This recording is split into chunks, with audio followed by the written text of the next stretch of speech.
Will you promise to provide for her and protect her to the best of your ability? I will. Will you promise to cherish her? I will. Will you promise to live a godly life and follow Jesus Christ for the rest of your life to the best of your ability? I will. Will you promise to be the spiritual leader of your home and be a godly example to your wife and children? I will. Will you promise to raise up your children in the fear and knowledge of God according to the Bible? I will. Will you promise to be faithful and not to forsake her in good times and in bad times, in sickness and in health, till death do you part? I will. Thank you so much for that double I will. Please pass the mic to Marielle. Marielle, the same thing. Will you, Marielle, take Pao to be your lawful wedded husband? I will. Mas malinaw yung babae. Will you promise to love him unconditionally? I will.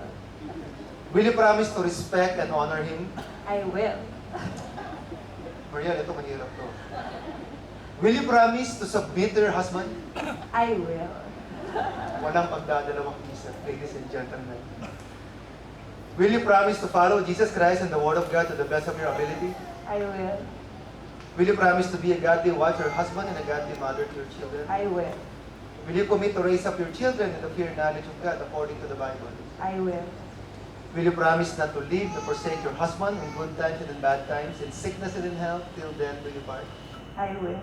Thank you so much, Pao and Marielle. Now, ladies and gentlemen, Pao and Marielle would now like all of you to witness their personal vows to one another. Ito po yung mga pangako na ginawa nila, no, sa bawat isa.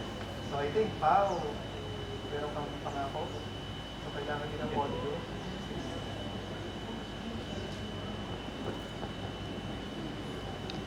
So Pao, if you are ready, you can say your vows.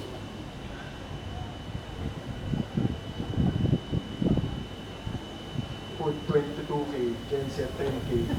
Sorry, stand pa pala ito na babayaran na. Love, naman ng panatang ito, ang maliliit na mensahe na nais kong sabihin na malaman mo. Una, napakaganda ngayon.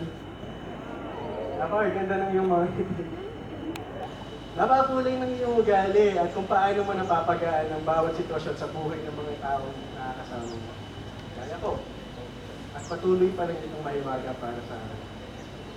Love, ang cliche it may sound pero hindi sapat ang mga salita para ilarawan kung gaano kakaganda.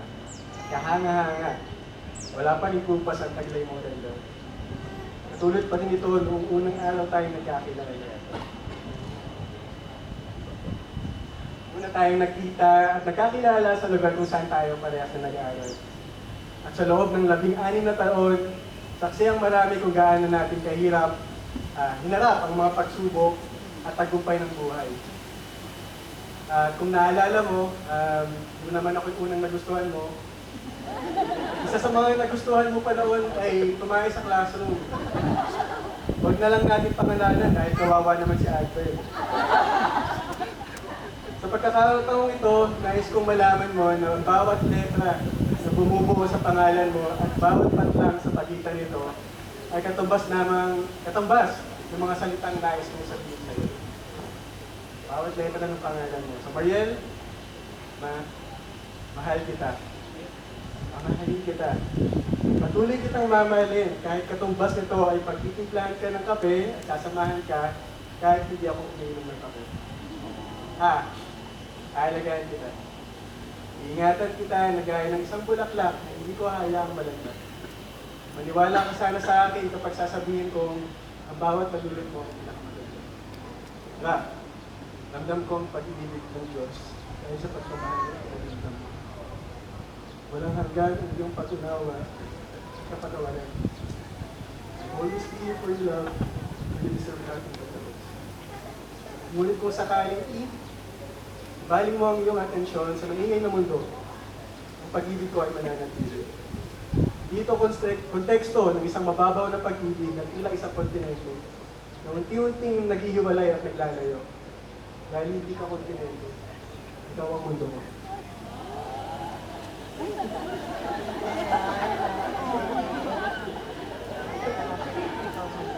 At habang mayroong kalawakan, patuloy kang iikot na parang araw mo.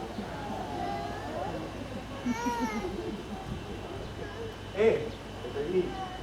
Gaganyohin at susubukin tayo ng mapandilang na mundo. Ganun pa man, patuloy ang magiging sandigan natin ay ang una nating mahal. Si God.